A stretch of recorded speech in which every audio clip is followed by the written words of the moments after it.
Cool. Yeah, record whenever. So, to kick this off, why don't you present yourself, introduce yourself, like your Cool. background, Yeah, how yeah. do you get into wine? Okay. Yeah, good. Yeah. So my name's Jose Navarrete. I'm operations and maintenance team lead for Louis Martini at St. Helena, California.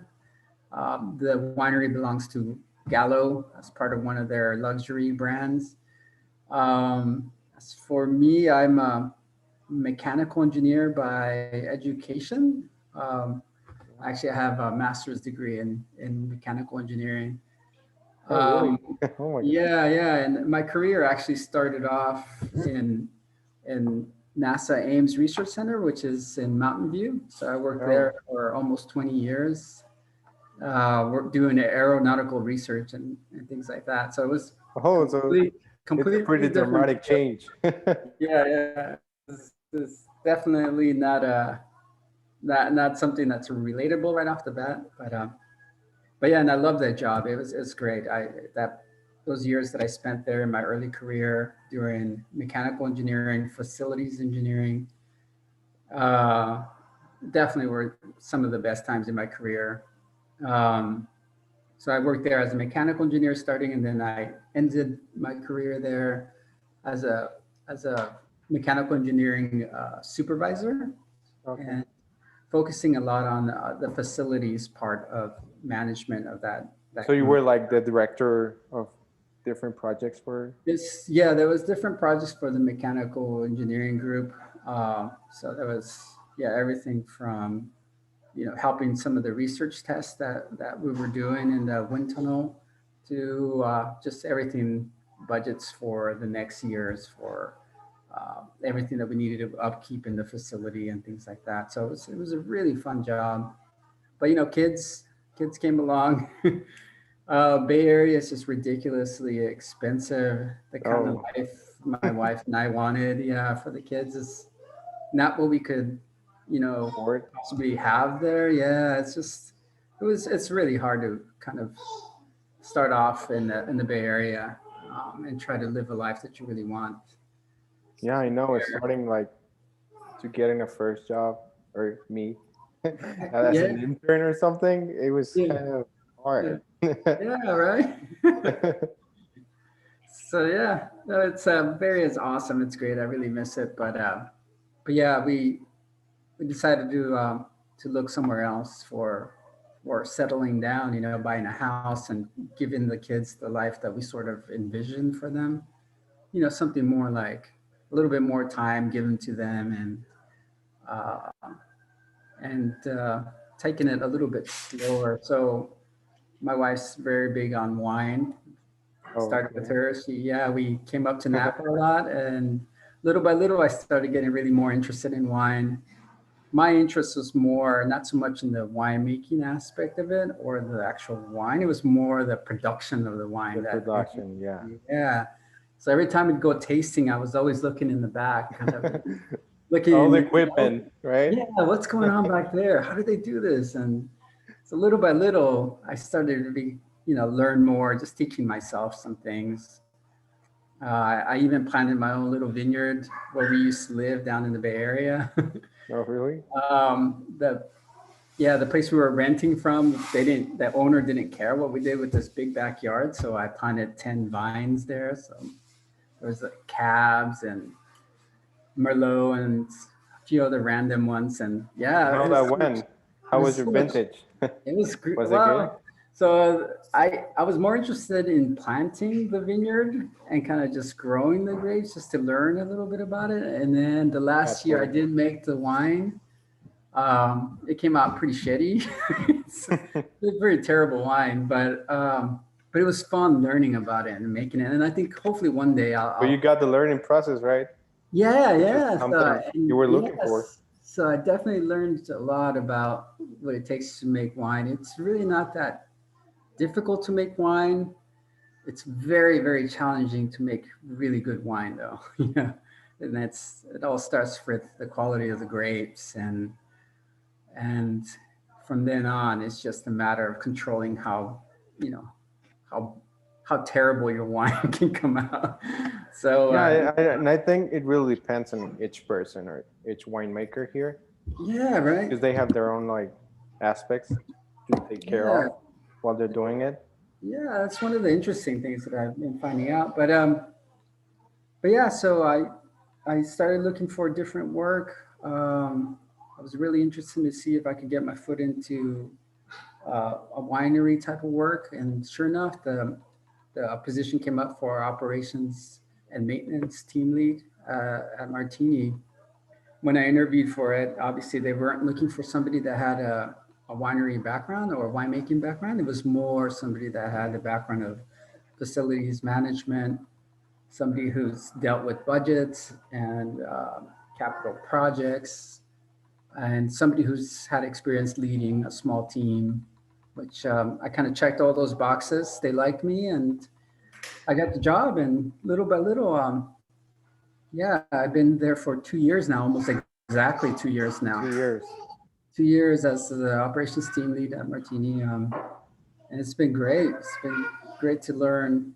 One, I've been fortunate to have such a really good team, a team of 10 wine techs or cellar workers, and then two maintenance guys Yeah. that I'm responsible for. And yeah, they're a great team generally to work with. I think altogether the average is 15 years of experience the cellar team has there. Yeah, Some of actually, them have been there 25 and I years. think it's kind of short. Right? Yeah, yeah. I mean, you work with some of them; they're all really knowledgeable, and they have um, a lot of experience there, a lot of stories to tell, and so yeah, it's really great when you can come in and learn from them and kind of take on a little bit of some of their experiences a little bit. So yeah, it's been great so far. Um, so Yeah, yeah, actually, now that you're saying that about your like background education, yeah, I never thought it would be like in the engineering part because I'm an engineer too. yeah, yeah, Because right, you have like great communication abilities, yeah, actually. But now that yeah, you're saying that you were like controlling budgets and yeah. projects and all that, makes sense. Makes total sense. Yeah, it is, and that's one of the things that really I didn't expect so much from a winery. Running a winery is how complicated it is. You know how much is involved in running it, especially for Gallo. Gallo is obviously the biggest winemaker in the U.S. and possibly the world, I think. So they have a lot of eyes on them. So when you talk about compliance and codes, regulations, and things like that, they know that they have to be on top of their stuff. So when you're looking at things like environmental, food safety, uh, any type of compliance stuff, they have to be on top of it because they know that you know folks are going to be right on top of them if if they find out that they're Yeah, not doing. as being the top guy, you're always gonna be in the eye of everyone Yeah, right. Yeah, no, to it's make a true. mistake. No, yeah, and they'll jump on you, and yeah, they'll do fines and fees, and it would just look terrible if things like that do happen at a Gallo winery. And so there's a lot that is involved with running a winery, especially for Gallo. It's not the same experience for other wineries, but for us, it definitely requires a lot of folks. And I think you got to see a little bit of that when you were there.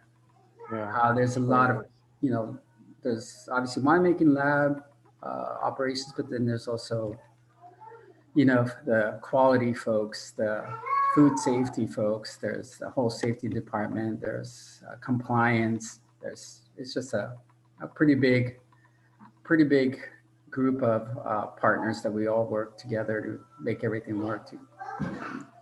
And according to this, what is one thing that you wish you knew when you started hearing winemaking? Oh man, yeah, that's one of the things how complicated it could be.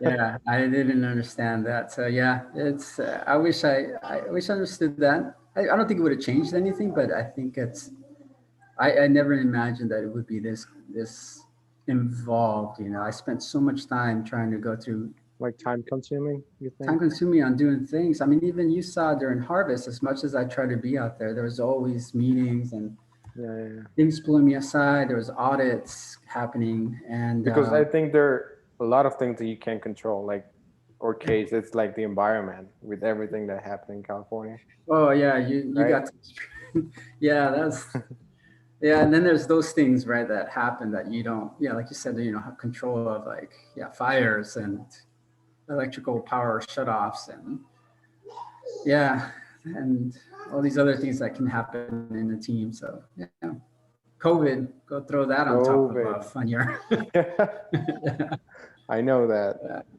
yeah, right. For all those teams like production, winemaking, like the marketing team, do you think there's something like I thought when I first started that it was like miscommunication between all the departments?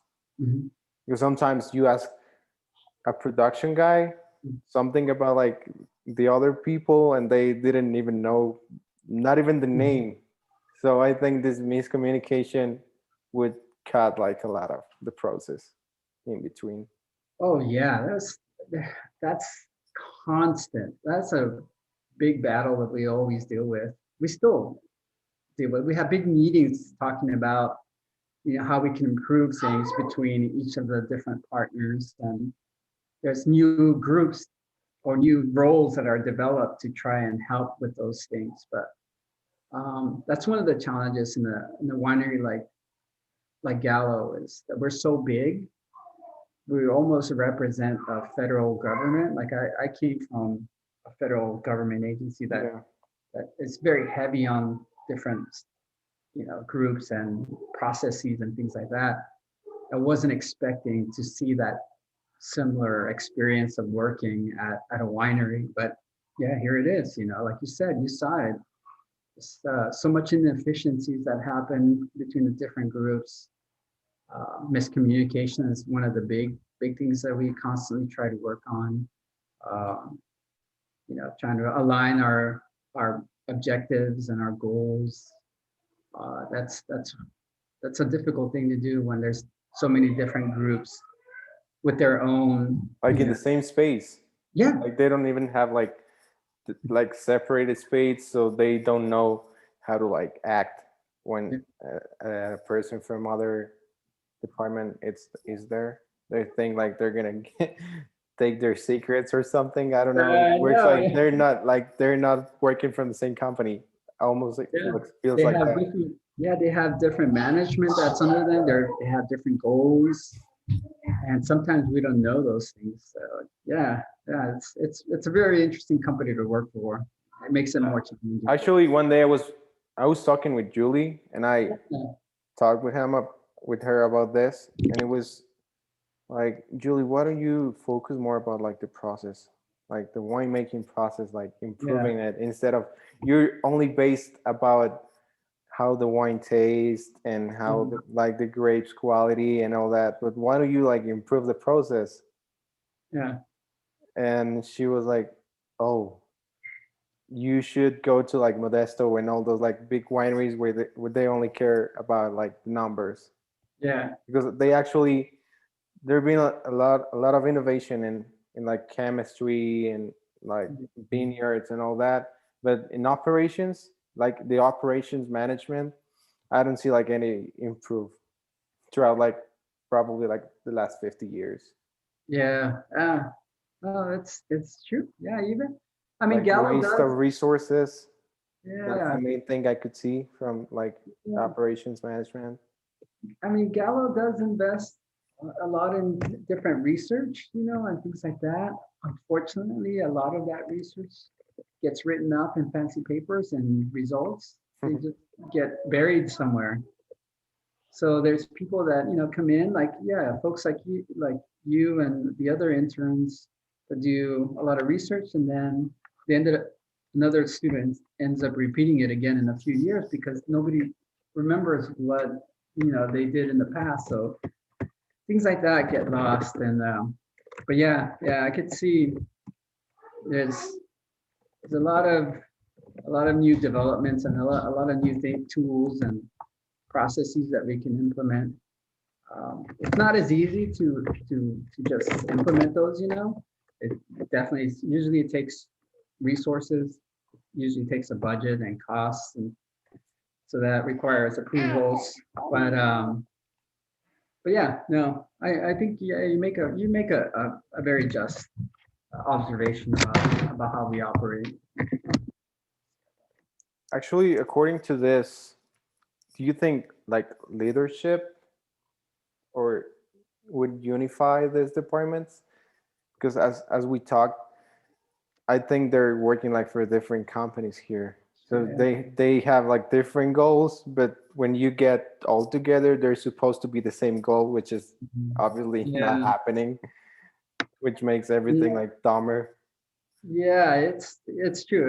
I think yeah, it does seem that way sometimes. And we're all on different planets and we're all getting pulled differently, even between operations and winemaking, you know. And that's always a challenge. It's hard to understand that. I've been here 2 years and uh, it's definitely yeah, I don't quite grasp why it's that way. I can honestly say it's not like that in other Gallo sites though. You know, I've been to Gay a couple times before COVID to learn of the, you know, just how they do things there and get to meet those teams. And it seems like they have things a little bit, they work more cohesively there. And I Okay. think, like you said, I think their leadership um, provides the right atmosphere for those teams. So they bring both groups and the labs together in regular meetings, kind of align on their goals and things like that. They definitely seem to be uh, working a little bit more efficiently there than some of the other wineries that you've probably been exposed to in the Napa sites. So it's not, yeah, I think with Martini and some of the other sites, yeah, I think yeah, we might struggle a little bit there. And leadership definitely plays a big role. I think we all can do a better job at how we, we align on our goals and communicate each other. And yeah, but like I said, it's a constant battle. So do you think that it's according to the size, like of the winery? It's it's specific to some sites. Yeah, yeah, definitely. Obviously, you see it at Martini. I think a little bit of that at William Hill and at the Ranch. I don't know those sites too well, but yeah, it's just a constant struggle that exists between operations and winemaking primarily, and it's just the nature of that job and how we're set up, and leadership does try to keep up on top of that, and overall we don't do too much of a terrible job, but there, No, I'm not saying that it's yeah, only like a mess, but yeah, there it is can a lot of improve. It improvement. can improve. Yeah, well, definitely. No, you're definitely right. Yeah. According to this, what is one myth for people looking from the outside of Yeah. winemaking? What is Yeah. one myth that you want to debunk about this, about Yeah. winemaking? Winemaking specifically is it's not as glorious as you imagine. You know, our winemakers are awesome. I really I'm lucky and fortunate to be working next to the winemakers that I have, Katie and now Zach. Um, they're both a little bit different, but they're both really sharp, passionate about their things. But at the same time, I came to realize it's not about making the absolute best wine all the time. You know, you can't, you know, they can't just get the fruit in of the best fruits all the time and make their best wines. And they do that with the small lots here and there. But the primary work of those winemakers is to try and be as efficient with the volume of fruit that we have. And So yeah, it's a lot of it is consolidating, you know, a tank of a certain fruit and another tank of another single fruit, looking at marketing and how well those wines are selling, and taking in consideration inventory, how our oak barrels inventory, and what's coming up in the future, how sales look, and so it's not about sitting around with the wine glass all the time and No, trying no, no. the best wine. It's Like you're not gonna put a production guy to look at all the numbers. I mean, yeah, but at least to have like a referral for that would be nice. yeah, Like to know what are you doing? Like where is my work going? yeah. So yeah, winemaking is definitely not as glorious as it seems. There's uh, a lot of work that's goes behind, and that's not just sitting around tasting the best grapes and making the best wine. It's making use of the tools you have, the the fruit that you have, and the volumes, and looking at marketing and markets and trends and all of those things. And so yeah, they have it tough for sure. With your experience in winemaking, if you could have like the control over Martini for one day, like all the control, you could do whatever you want with the winery. What would you do? What would you change about the process? Yeah, it's definitely goes along the lines of um, working harder to try and uh, get rid of that separation between winemaking and operations. If I could, in an ideal world, if I had my own winery, you Yeah, know, because what sometimes I thought that winemaking and the production guys were like messing with each other like all the time. Like, you go ask winemaking this. I was like, why don't you go? Like, are you yeah, afraid of something? What yeah, could happen? yeah, I know, and it shouldn't be that way, and it's sometimes it is, and a lot of times it's not. We're working really good. We're definitely making improvements in those things, um, but yeah, it's a really tough thing the way we're set up as two different groups. There's a way to bridge that and bring both groups together so that Sometimes I think that the age difference is like a factor there. Do you think um, so? like Like how between Zach, which is like uh, what in his late 20s, he's in his and all he's the 30s, production yeah, guys that are in like yeah, a little bit old, yeah, yeah. It might be, but I think that the cellar crews is pretty understanding that they know, and I think Zach earned his respect, and I think that's one of the things that you have to do with these teams. It's you have to show that you can work. You have yeah. to show that you can get dirty. You can't just be in the office the whole time. You have to be out there. Um, yeah, that's definitely one of the things that goes a long way. I think Zach did a really good job being out there and getting his hands dirty. Driving a pump and explaining. Yeah, He's true. really That's good very about true. explaining things, and so I I think saw that from him. yeah, he was good. Yeah, yeah, and I think the team has mentioned that they haven't seen that too much from other winemakers in the past. Oh, So yeah, and on my part, I try to do the same thing and be out there as much as I can. Like if it means, picking up a broom and cleaning yeah. and At some point, I thought they were like they thought about the winemaking that they were just people like giving orders that they mm, didn't even know what they were like giving orders, like yeah, how the actual work was done. Just like do this, but they didn't know how to do it themselves. That's what some guys in production thought about yeah, winemakers. Maybe. yeah.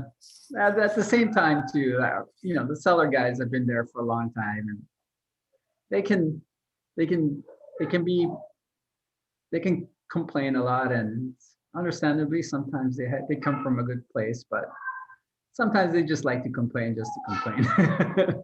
Well, And yeah, they're having a bad day, or they're looking to blame somebody, or so yeah, they're great guys, but just like family, There's always, There are always issues there. yeah.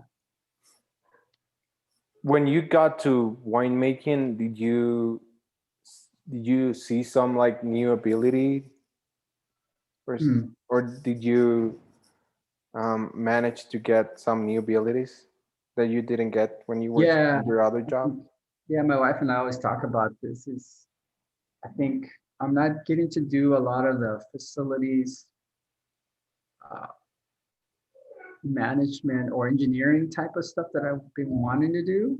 Things like focusing on maintenance of machines and improving efficiencies, reliabilities, and things like that on our physical systems of the winery, of the site. I think one of the things I've had to focus on a lot that I wasn't expecting so much was the, the personnel issues and the Oh, human aspect of dealing with so many different characters and personalities. Um, that's been the one of the things that I've had to really, really learn on. And so you were always more involved like with equipment that with people, and now it's like the total opposite. now it's yeah, now the job maybe it's just the nature of Martini is dealing with a lot of the personnel issues, and they're not that terrible, but the maintenance group specifically has given me the biggest challenge. I've had to go through several HR uh, incidents with them, writing them up. Uh, one of them left. Obviously, you saw that one Yeah. of our maintenance guys left while you were there, and so yeah, it's been difficult dealing with personalities that have challenges that they have to deal with, and you have to sort of try and guide them out of those negative ways of dealing with stress or disagreements or things like that. And you have to just keep working at it with them, and it's not easy, especially when they don't like you or don't respect you or yeah. So it's been dealing a lot with that, and I think I'm doing an okay job. I look back and I can definitely do things differently and try and uh, have a different approach on several occasions. But yeah, I definitely, yeah, it's been teaching me a lot about how to deal with people and people issues and those kind of things. So with this information, what would be the three abilities that must describe you? Well, I know one of the things is I'm definitely I like to look at a big picture of things. So I'm not a reactive person. I don't look at something that happens and immediately try to react to it. I try to make sure to anticipate things, Okay. be ready for them. And so, but that requires me to be, able to look at the bigger picture of how things are going, which requires a lot of, planning and um, analysis of different things of both, what the site's doing and what the team is feeling like and what's coming up. So I think I'm really good at looking at the big picture of things, planning out uh, a few things as best as I could. Um, I know this last summer was a challenge because I had everything all laid out, and then bam, Yeah. fire, and then another fire, and then the whole COVID thing kind of changed things. Nobody was ready.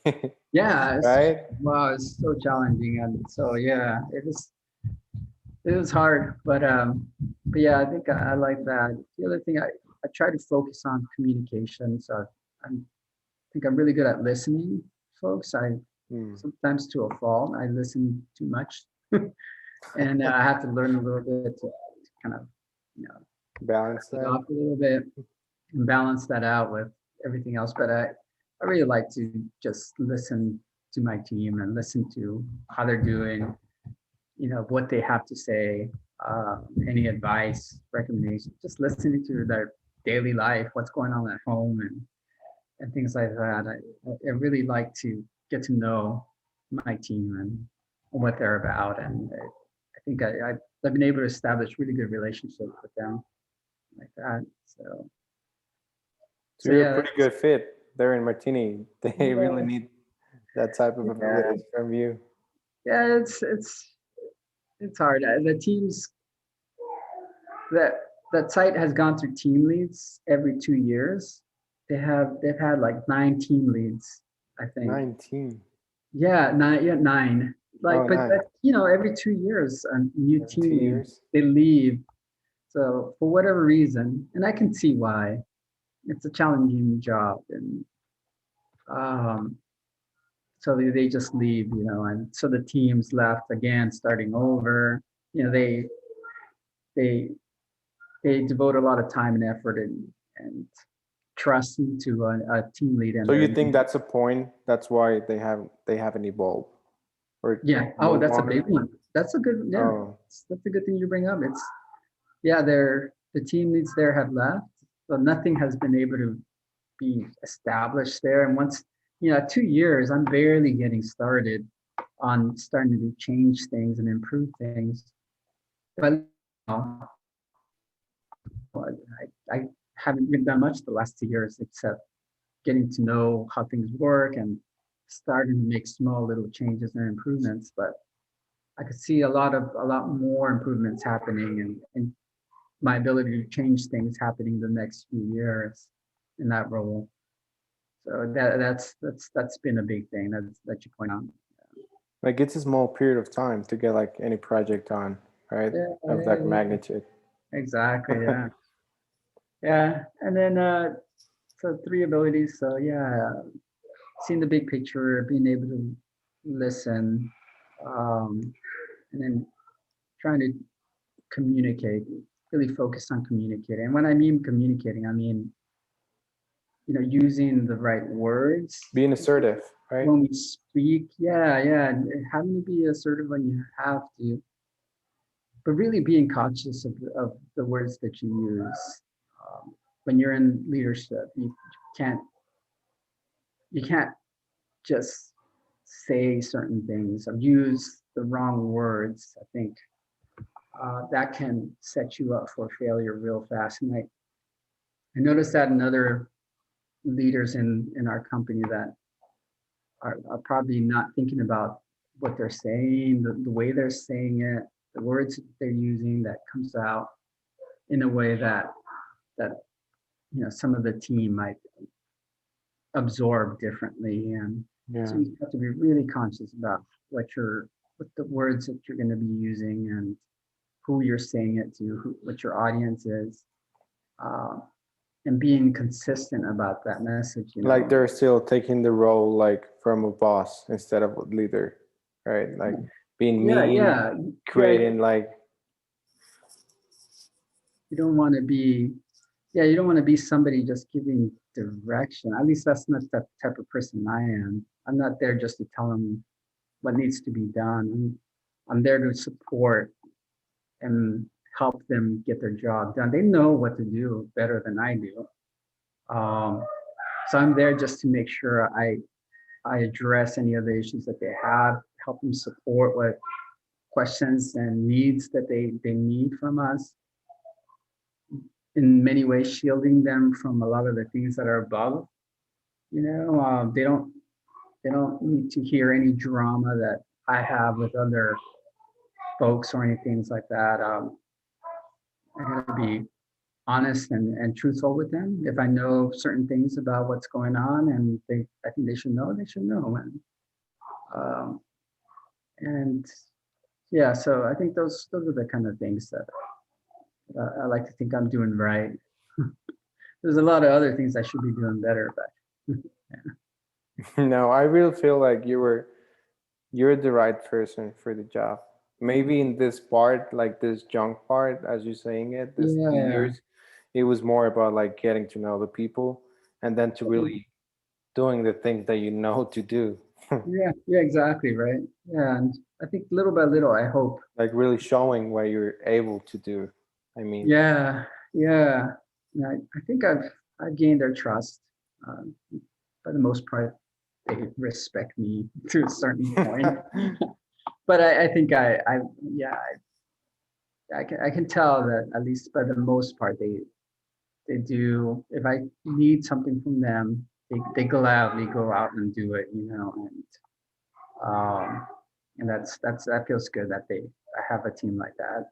My maintenance team, they're a little bit of a struggle. They're a little bit harder to deal with, but yeah, wouldn't job wouldn't be fun if it wasn't without challenges, right? Definitely. Yeah. For a person that wants to start in winemaking, what would be one advice that you would give that person? Oh man, I think yeah, focusing on the way you communicate. Yeah, it's not just in the way of being able to talk, you know, or present yourself. It's more being thoughtful of how what you're thinking and how important it is to use the right words, to be able to communicate in written form, you know, to send emails that are make sense, that are efficient, that you can pretty well. All those forms of communication, you know, are so critical. You can imagine if you only have one shot to make the right lot of wine, you know, and you only get that one shot, you can easily screw it up by miscommunicating. And I Yeah, think you saw some totally. of those times that happen where there's a small little missteps and miscommunication in the cellar that cause us to Yeah, boom, pump boom, over a tank into to another another tank. one. Yeah. Oh man, like that was terrible. So developing communication So abilities, I think what would be one thing?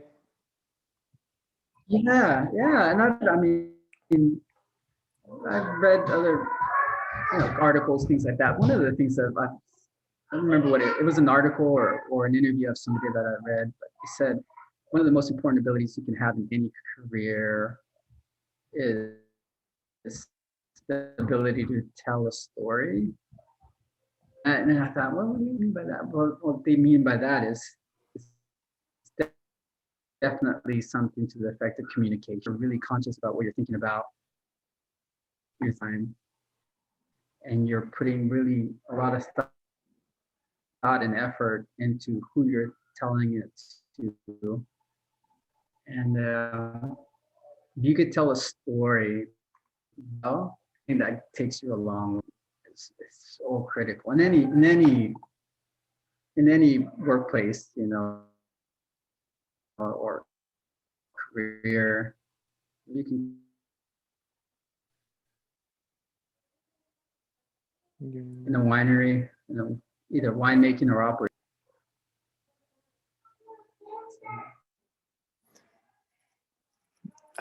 Well, I ask you this because people looking from the outside is always Yeah, thinking that wine, it's only like wine and getting the best quality, but they don't really think yeah. all of the problems are like in between from the grapes to the wine. There's a whole world in the middle. There's a lot that goes behind that. Yeah, and yeah, yeah. It's not as glorious as it seems. It's still fun. It's still amazing. It's a great career to follow. There's a lot of satisfaction. You feel good about what you've done at the end of the day. Um, but it definitely is. It's a lot more complicated than I was expecting it to be. So yeah, Yeah, and I tell you this because that's what I thought when I first started. I never thought it yeah, would be like that. Like all the process in between, it was like I thought it was just like smashing grapes, putting into a barrel, yeah. and that was it. Like one, two, three, get it done. No. You can't just go and crush a grape without going through all these tests, and you have to sanitize and clean and Sanitizing, that's a word that I have stick in my head now. go through the lab work, how much lab analysis is involved. amazing. Yeah, yeah. So yeah, it's a lot. It's a lot to know before you get started. Yeah. Yeah, because I think it was the right move that they got us like a month prior to harvest, Hmm.